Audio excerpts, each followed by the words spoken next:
Jo, a ti pokažem en tak dost cool party trik. Lepo glej.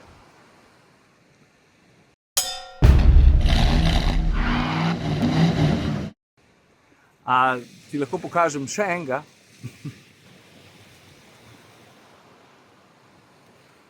Ok, zdaj, ko imam tvojo pozornost, dovolj mi, da ti predstavim avto, ki nosi ime MG Cyberster in z njim je znamka MG obeležila 100-letnico obstoja. Zdaj, vem, MG že dolgo časa ni več britanski, ampak kitajski, moramo pa priznati, da se Kitajci precej trudijo, da jo ohranijo, pa da ustvarjajo tudi avte s takim šmekom, ki so zanimivi na celosten način. Dovolj mi, da ti ga pokažem. Pa veš kaj, če se že gremo striptis, ne? Se ga pejmo orang. Dajmo najprej dol streho, pa ti pa vse povem.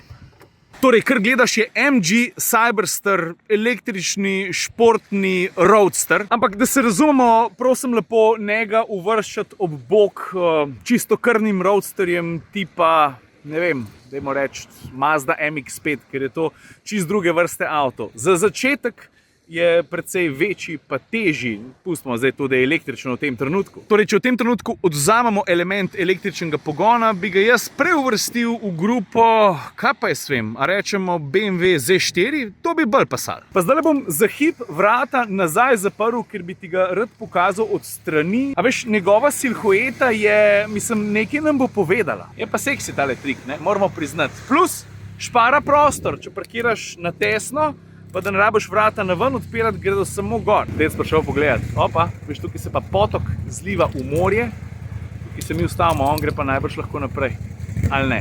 A bo šel? Šel mi v čegat. Lušten. A veš, hec je v tem, ker sem jaz zagledal ta vrata, ki gredo tako visok gor, ne, ti prehranijo prostor v stran, ampak sem pa tja pa kakšna garažna hiša, recimo lahko precej nizka, pa so mi povedali, da imajo vrata noter senzorje, in da se odprejo toliko, kolikor se lahko. A veš, zakaj sem nazaj pospravil vrata? Hočem ti pokazati njegovo silhueto. Ker ne pozab, električni avtomobili praviloma imajo baterije shranjene v podnu. To enako velja seveda tudi za Cybersterja. Ampak, če so te baterije preširoke oziroma predebele, potem imaš ti že v osnovi problem ustvariti en tak vitek na videz avtomobil. Ampak tukaj so bojda tako fino zapakirane, pa tako slim, da jim je uspel ustvariti eno tako res, lahko rečemo, čistokrvno športno silhueto. No in oblika je seveda tista, ki pritegne najbolj. Zdaj pa, tole sem pa šele zdaj opazil. Le kaj piše? 100. obletnica, ne? To, kar sem govoril na začetku. Ok, dizajn. Zdaj, se veš, Američani radi pravijo za kakšne stvari, ki dobro izgledajo, da it looks like $1 million. Jaz bom pa tako rekel. Ne vem, kakšna je cena MG Cybersterja v Sloveniji. V Nemčiji se začne pri 65 jurih, sicer za šibkejšo izvedenko, pa tudi tista fejst sune pridemo do zmogljivosti pri tem, ne. Ampak tukaj pridemo pa že do razkola, ne. Ta avto lovda košta v osnovi 65 jurjev, ampak ko pa hodiš okrog njega, ko si ga ogleduješ, njegova prezenca, pa pismo, če bi vprašal nekoga, koliko misliš, da košta tale avto? Mu ne bi nič zameril, če bi rekel, ko pa je svem stari?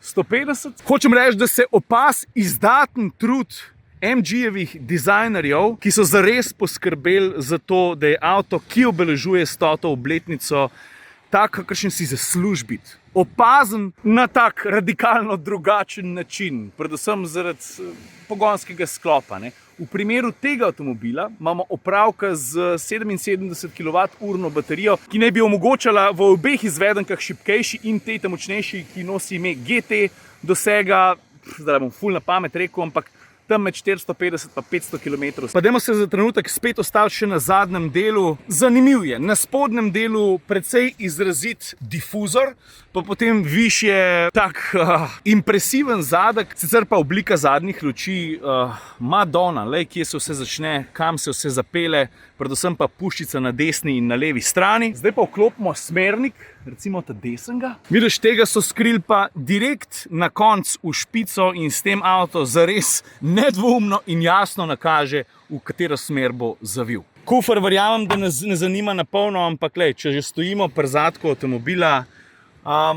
kako pravijo, en set golf palc mora pasati, ampak meni se zdi tukaj kar dovolj prostora, zlahka za 2 letalska kovčka, pa še neki, tako da prostor ne bi smel biti problem. Je pa seveda to avto za krajše pobege, ne. Zdaj se pomaknemo pa naprej. Jaz sem prejle vrata odprl s pomočjo daljinca. Ne, če stojiš pa ob avtomobilu, ne, imaš pa tukaj nekaj, kar zgleda kot 2 stikali, ampak prvo, tole je tisti senzor, ki meri oddaljenost stvari od vrat, drugo je pa pač stikalo za vrata in s pritiskom jih odpreš.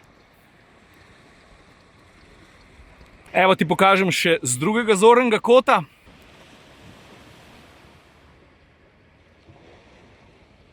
No in zdaj se nam je seveda odprl pogled na kokpit. Tudi tukaj so bili pri MG-ju zelo temeljiti. Sedeži so oblečeni v alkantaro in usnje. Tukaj le zadnji za sedeži je še eno dodatno odlagališče, tako da nekaj prostora je tudi v kokpitu. Pa stopimo še na voznikovo stran, tukaj stvari postanejo pa še bolj zanimive. Za začetek mi je všeč, kako MG kombinira barve, da je volan ene farbe, armaturka in vse ostalo pa druge. Lep kontrast se je vzpostavil. Kar se pa tiče samega dizajna, poglej, tole je sredinski greben, klasika, cup holderji, tukaj le boš spravil telefon, tukaj odpreš in zapreš streho, tukaj odpiraš in zapiraš vrata. Tale set stikal, ne, to se pravi izbiranje smeri vožnje, drive, reverse, neutralno in pa parking. Takšnega seta smo ponovadi vajeni tukaj nekje, ampak MG ga je namestil sem gor. Ob tem je seveda pa en tak zaslon, ki omogoča upravljanje s klimatsko napravo. Pa se pomaknemo malo višji, piharija še vedno. Evo, dec se vrača.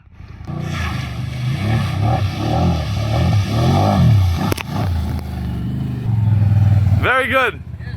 Oh, Can-Am. You satisfied with this one? This is X6C. I see that you're wearing the right protective gear, yeah? Good. Enjoy your time, yeah? Nice car. Thank you so much.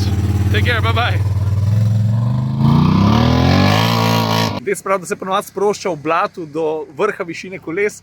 Danes je prišel pa malo na plažo pogledati. Ok, gremo naprej. Kaj sem zdaj opazil, stari? Ne samo, da je senzor zgori, tudi tukaj, da če jih res neposredno ob avtu, se vrata ne bodo odprla. Če se postavim pa sem, bo šlo pa gor brez problemov. Ok, evo, s čem ima opravka voznik? Dajmo se najprej osredotočiti na zaslone. Ti so kar 3. Na skrajni levi imamo na voljo navigacije, pa še nekatere druge stvari, med drugim tudi Bluetooth telefonijo, neki radija in tako naprej. Na sredini tukaj so vsi tisti podatki, ki so pomembni za vožnjo, to se pravi hitrost, pa asistenčni sistemi in tako naprej. Na desni pa vse, kar je povezano z chargingom oziroma s polnjenjem avtomobila in tako naprej. Evo, v tem trenutku poglej, imamo še 68% in na voljo 222 km dosega. Zdaj se osredotočimo pa še na volan, ki je ene vrste središče tega kokpita, upravičeno tudi v vizualnem smislu. Tukaj le piše gor KRS, kar pomeni, da najbrž nastavljaš stopno regeneracije. Z desno prilagajaš vozne programe od komforta do sporta. Zdaj v sportu se zgodi cel hudič, zato ker tale GT izvedenka ima več kot 500 konjev in od 0 do 100 pospeš v 3,2 sekunde. Avto res sune.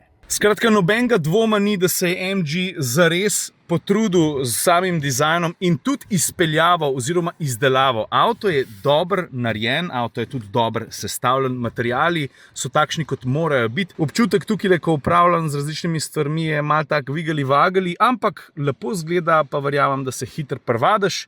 Levo od spodaj, tukaj aktiviraš radarski tempomat, na desno od spodaj, no tukaj je pa program Super Sport.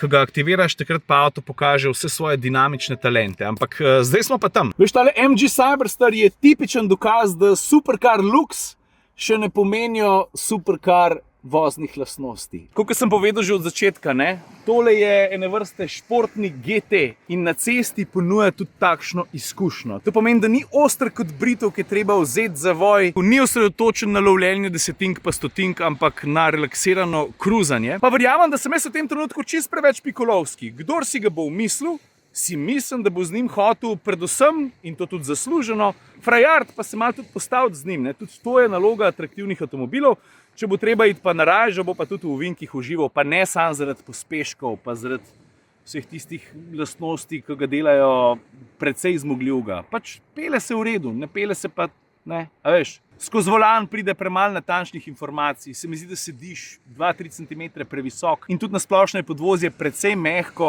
smo ga peljali čez par ovinkov, ker je bila slaba podlaga in ko se razburi, kar nekaj časa rab, da se umiri. No. Ni to Porsche Killer v Vinkih, če veš, kaj hočem reči. Pač čudoben roadster cruiser. Tako. To je bilo za thumbnail na YouTubu. V resnici je tako, da kdor bo želel z njim zares uživati, pa niti ne vem, če je nujen, da si umislijo izvedenko GTS 500 plus konji, pa 3.2 do 100. Ne. Tudi unata druga je precej hitra, ima dovolj konjev, pa konc koncev ima bistveno daljši doseg. Tale sem prej preveč rekel, ta ima tam ene 400, ne? Če už preveč pogasa s to povemo, koliko se bo to še stopil. Ne? Ampak če povzameš unga tam abelta švoh, vsem dobiš vse, kar ti ponuja takole na vides z malo manj panča na cesti, kar je pa tudi to rata old, prej ali slej. Ne? Pa na konc dneva je pomemben, da kadarkoli se ti noter usedeš, da se dobro počutiš, pa da si učke na njem spočiješ. Je res? Tako da all good, sploh če bo tudi v Sloveniji cena, dajmo reči 65–70 tisoč evrov, to je, se meni zdi sprejemljivo za to, kar dobiš pa v resnici veliko. In to je vse, kar imam za povedati v povezavi s tem avtomobilom. Upam, da ste zadovoljni z nekimi osnovnimi informacijami, mogoče pa kdaj k nam prije pa na daljši test, pa se pa spet vidimo. Prav, folk, lepo se majte. Ajde, čau.